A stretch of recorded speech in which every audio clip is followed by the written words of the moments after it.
Welcome to Big Blue Button Video 3. My name is Michael Stubbs and I want to thank you for watching this video. This video will introduce you to the tools in Big Blue Button. These tools will enable you and your class to be active participants in your school's academic environment, even if you are around the world. Whenever you log into a session, you are going to get this message. You get to choose how you're going to use Big Blue Button. If you have a microphone, then you should select the microphone. If you do not, then select the headphones. If you choose the microphone, Big Blue Button will test your microphone. If everything goes well, you are ready to be a participant in the session. Here's what a session looks like. This is a session in my Old Testament room. In this video, I'm going to show you the different parts of the session screen and help you use the tools that will help you in your session. First, let's start with the participants. On the left side of the screen is the users window. Here you will see a list of everyone who is in the session. The users window also tells you who has a microphone. This is indicated by the green microphone icon at the bottom of the names. If this image is turned red, then the person is muted. If the image is of headphones, then the participant is only listening. Everyone can tell who is presenting. The presenter will have an image of a projector screen in the upper left-hand corner of their name. As I will show you later, the presenter can change during a session. Another thing on the left side of the screen is the shared notes icon. This allows people to take notes on the presentation. The shared notes are available to anyone. If one participant writes something here, then everyone else can see it also. Shared notes does not state who wrote what. This could lead to issues of corrupt data being entered and accepted by those who are using this. Participants can also chat in Big Blue Button sessions. This is the chat window. There are two types of chats in Big Blue Button. You can participate in public and or private chats. You can tell what type of chat you are in here. At the moment, I'm in a public chat. This means that everyone can see what everyone else writes. I will explain how to join a private chat later. A private chat means that only the participants can see the messages. Here I am having a private chat with Jane. You can see this at the top left-hand corner of the screen. You know which chat you are in by the blue box around the chat icon, like the one around Jane. You will receive notifications if anyone else sends you a message via public or private chat, as well as shared notes. If you want to send a public chat, type your message here and press enter. You will be notified if anyone sends you a message or adds to shared notes. When someone sends a message or adds to shared notes, you will see a red alert by the icon. The number in the red alert will change by the amount that has been added. There are some options for the chat. Click on the option icon to bring up the option menu. This is the moderator screen. However, everyone can save or copy the chat. The moderator is the only one who can delete it. This icon toggles the user's window. By clicking on this, you can minimize the user's window.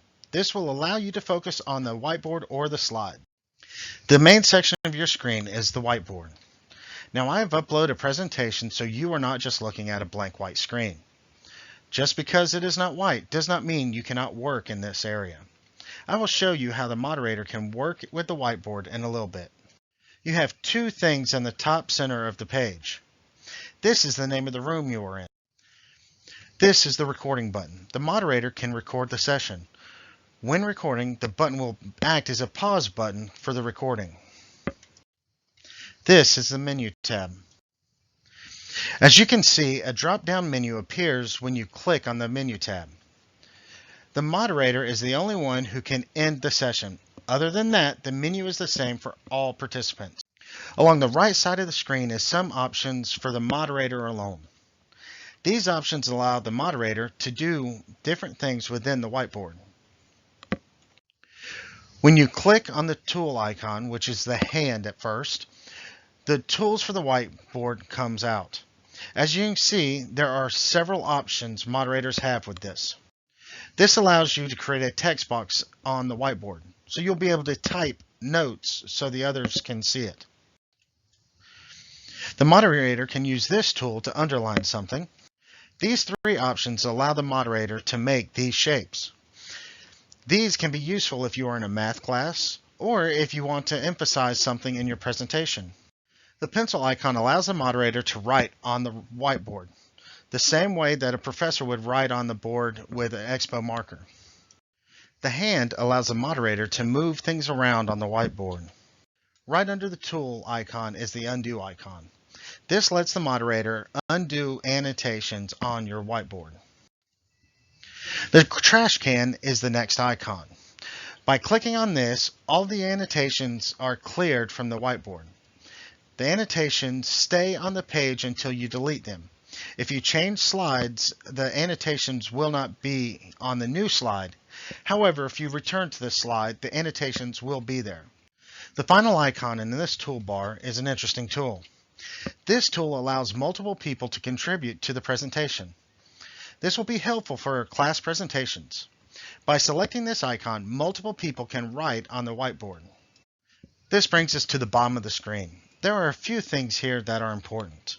We are going to start with how you control the slides on the presentation you uploaded into this session. The controls for the presentation are here. By clicking on the forward and backward arrows, you can change slides forwards or backwards. If you want to go to a specific slide, just click on the drop-down menu beside the slide 1. This button allows you to share your screen.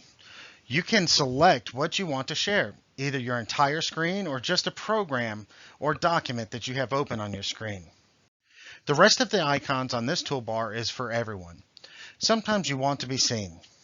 This button allows you to share your webcam. The next icon allows you to leave the audio part of the conversation. This allows you to just watch what is going on. When you decide to rejoin the audio of the session, you will have to reselect and activate your microphone. The final icon is the mute button. Anyone can click this button to mute themselves. We will look at other muting options in a moment. The plus icon allows the moderator to add things to the session. Moderators can do 3 things through the plus icon. Moderators can take poll of the participants. If a moderator wants to upload a presentation like I did, it is done here. Moderators can also share a YouTube video. When the moderator selects polling, the moderator will be presented with the following options. The moderator will choose the type of poll to be used. Is it going to be true or false? Yes or no? Multiple choice? Or something in between? The screen will look like this when a poll is happening. I only have one person in my session. The moderator will see all of the participants and see their answers in real time. The participants will not see anyone's answers or the answer ratio until the polling is published. We are nearing the end of our journey. We only have a few more things we need to go over before we are done. Let us now return to the users window on the left side of the screen. We are going to go over all the options in this section. Everyone in this section is listed in the user section. You can click on anyone in this section. Participants can click on anyone else's name and be given the option to start a private chat. If you click on your own name, you'll be given a couple of options. If you have been muted, you can unmute yourself here. You can also change your status. Here are the status options you have. You can raise your hand if you have a question.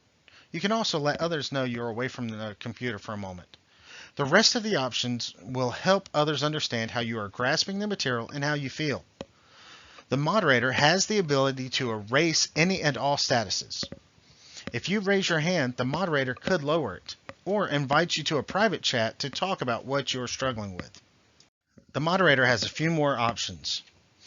Here are the options a moderator has when choosing someone else's name. Like everyone else, the moderator can start a private chat.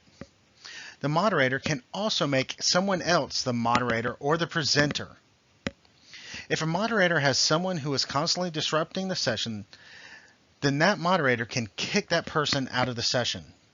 The rest of the options we will be going over are under the Manage Users icon in the Users window. This looks like a cog. The moderator is the only one with this option.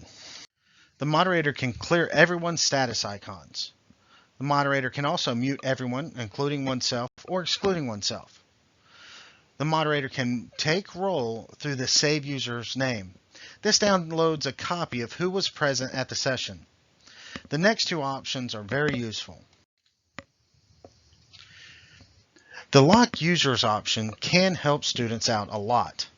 When moderators click on Lock Viewers icon, they are brought here. This allows moderators to select what the participants can do. Moderators can make it where the participants cannot use their webcam, or just block it where they cannot see the other participants' webcams. The moderator can also turn off the participants' microphones as well.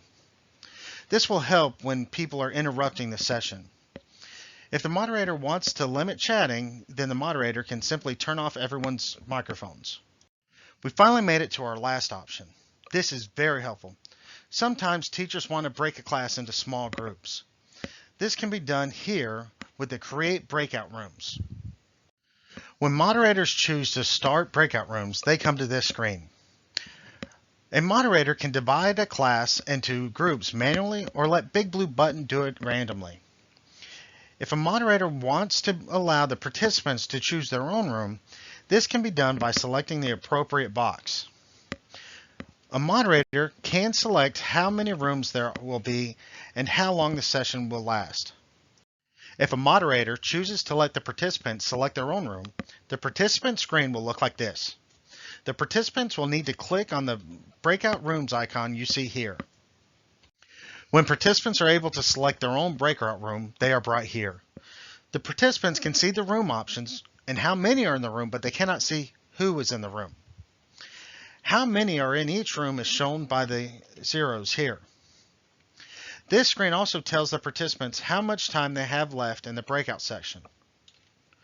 When the participant enters a room, a pop-up window appears. This is the breakout room. We are back at the screen after the moderator has selected breakout room. The moderator can let BigBlueButton randomly divide the participants into rooms by clicking here. If a moderator wants to put people in specific rooms, all that is needed is to drag the participant's name into the classroom. The moderator can get into either breakout room, or the moderator can bounce from one to the other. Here we are looking at the breakout room options for the moderator. The moderator can join a room. This allows the moderator to participate in the room. The moderator can also just join the audio. This will allow the moderator to listen to the participants without participating. The moderator can bounce back and forth between the rooms through the pop-up windows. This concludes all of the videos on BigBlueButton. I want to thank you for working through this lesson. I hope that you better understand how to use BigBlueButton so online education will become a blended format for you.